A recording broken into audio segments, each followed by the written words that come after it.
subscribed to this channel, do so. I am your regular teacher, Dr. Isaac Udoh, an associate professor of music. In my last video, Music Tutorials 2, I discussed a lot on musical notation. And if you haven't watched that video, I would advise you to do so that you can follow up with this class. But let me remind you, in that video, I discussed on how to notate music. And one of the factors was the issue of clef that is used in notating music. Follow me, I will illustrate more today. Thank you. In my last video, I did mention that the names of the lines and spaces can only be determined with the clef placed at the commencements of the step. Now let me refresh my memories. Last video I mentioned 4 clefs, one of which is, this is called the treble clef or G clef. Okay, the next clef I mentioned was what we call the movable clef or C clef, and wherever the middle C touches this middle line, that will determine the clef. The next one I mentioned was the bass clef, and the last and not the least was the rhythm clef or the neutral clef. Now for today's class, I want to use mainly the treble clef. Now let me illustrate with the lines and spaces. Don't forget that I said we number the lines from the lowest to the highest. Now for you to know the names of these lines, first of all, what you have to do is to place a clef. So let me place the treble clef here. That's the treble clef, and with this treble clef, I can now determine the names of the lines and spaces. Now let me write here treble lines. Now the first line for the treble clef or the treble stave is called E. I want to use note to identify that. Let me use this note. For now, you know what the note is. So the first line is called E. The second line is called G. The third line is called B. The fourth line is called D. And the fifth line is called F. You can see it is E, G, B, D, F. Some would like to use the word every good boy deserves favor to remember the names of the line. So that you should know that for the treble stave, the first line is E, second line is G, third line is B, fourth line is D, and the fifth line is F. Now let us consider the treble spaces. What I write here, the treble spaces. Now I have to also place the clef at the beginning, and so I place the treble clef here. And so the first space is called F. I use this note to identify that F. The second space is called A. The third space is called C. And the fourth space is called E. You can easily call it, the fourth space is called E. The E is there. So you can mention that F, A, C, if you like, you can call it phase.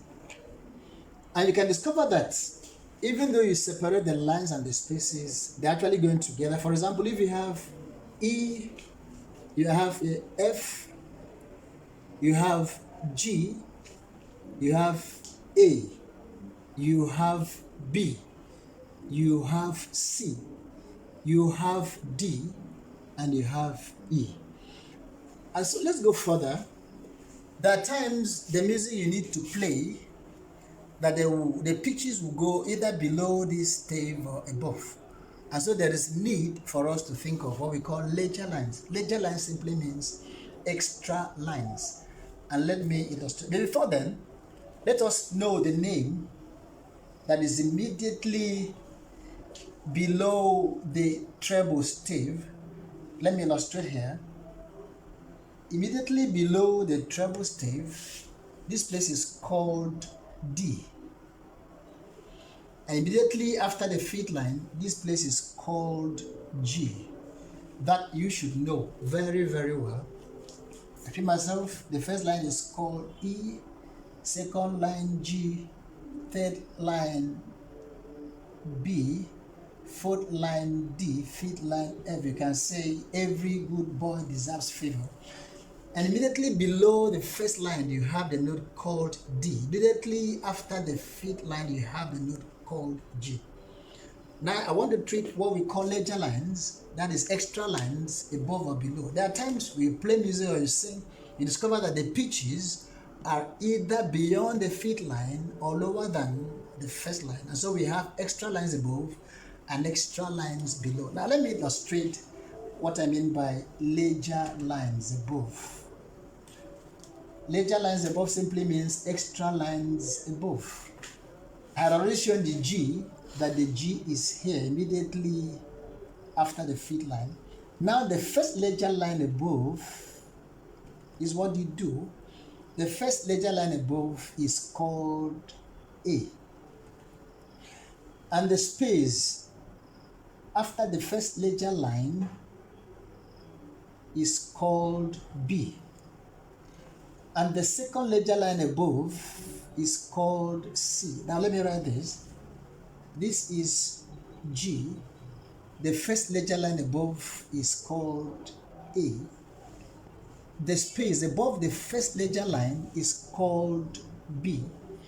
And the second ledger line above is called C. We can have more of that up. Equally, we can have ledger lines below. Don't forget I told you immediately after the first line, what you have here is D. And the very first ledger line below is called C. It's called C. This is D, this is C. And immediately after the first ledger line below, what you have is B. And the second ledger line below is called A. You can also have other ledger lines below. But for now, you should know that the first ledger line below is called C. The space below the first ledger line is called B. And the second ledger line below is called A. And take note that this C, the first ledger line below, is also called middle C. Middle C. I will illustrate that when I will link the soprano or the treble stave and the bass stave. Now you can know why the treble stave is called G clef, because it all starts on the second line and this second line is called G. So the treble stave is also called the bass, it is also called the G clef. And so you can see at a glance that we have the ledger lines above and ledger lines below and the spaces. And when you learn them and master them, we are going to use them either in playing music or in singing music. Thank you very much for watching this video of today's class. Let me remind you again to hit the subscription button. I remain your teacher, Dr. Isaac Udoh, an associate professor